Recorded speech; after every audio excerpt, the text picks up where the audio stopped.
Chapter 2.1 Summary. Since the instinct versus intellect explanation of the human condition, which was outlined in the previous chapter and is fully explained in Chapter 3, is a reasonably obvious explanation, the question that arises is why was it not identified by science long before now? As will become clear in this chapter, the answer is that humans have been so afraid of the issue of the human condition that we haven't been able to think truthfully and thus effectively about it. In fact, those charged with the task of finding understanding of human behaviour,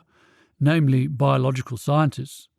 have been so committed to living in fear-driven denial of the human condition that they not only failed to find the instinct versus intellect explanation,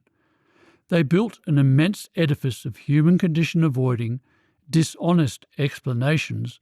to excuse our behaviour, including completely false explanations for the human condition itself. Furthermore, this attachment to living in denial of the issue of the human condition is why the so-called mechanistic scientific establishment has so determinately failed to recognise, indeed it has ignored, this fully accountable, human race-saving instinct versus intellect explanation ever since it was first presented back in 1983. While we couldn't truthfully explain the human condition, denial of it saved us from unbearable confrontation with the subject. But with the compassionate, redeeming, fully accountable, true explanation of the human condition now found, that practised historical denial is not only unnecessary, it is blocking the way to humanity's freedom from the human condition. Essentially, what has happened is that humans have become so habituated to living in Plato's dark cave of denial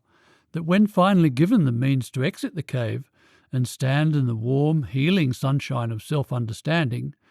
we have refused to leave. And, most frighteningly, in choosing to stay there means denial and the alienation from our true self that results from that denial can only continue to increase, so that very soon the human race will succumb to horrific terminal alienation. Indeed, the recent flood of movies and documentaries based on zombie, apocalyptic escape to another planet, we are being attacked by aliens, by our own alienation, doomsday preparation, we need a superhero to save the world, and other Judgment Day and anxious Bible-related epic themes reflect the fact that the end-play state of terminal alienation for humans that Michelangelo and Blake so frighteningly depict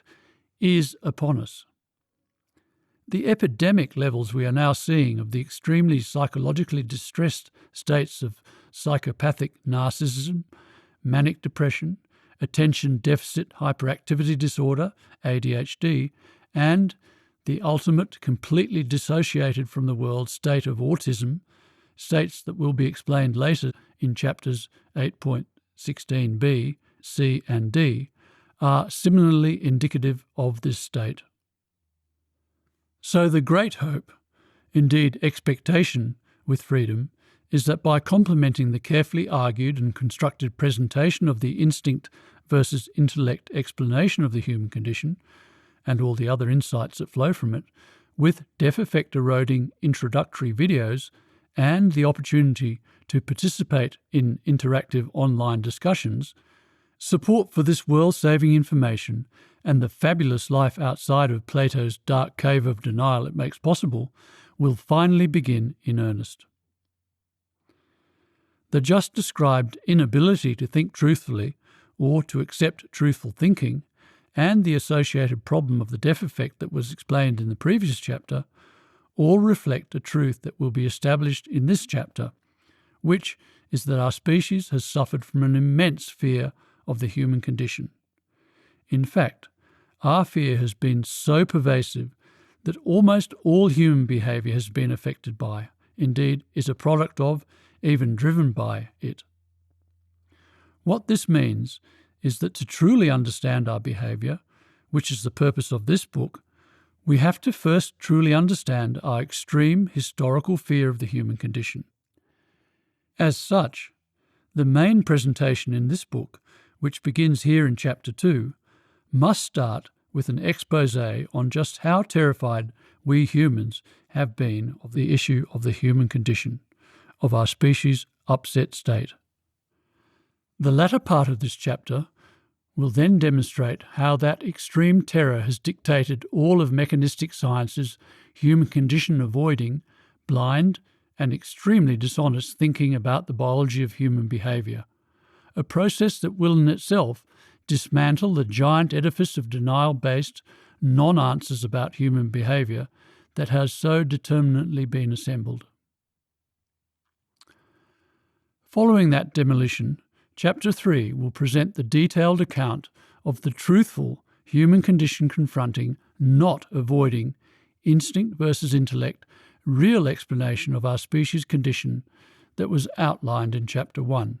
with subsequent chapters providing the truthful explanation, alongside the dishonest accounts, of all the other outstanding questions about human behaviour, of the meaning of human existence, Chapter 4, of the origins of our altruistic moral nature,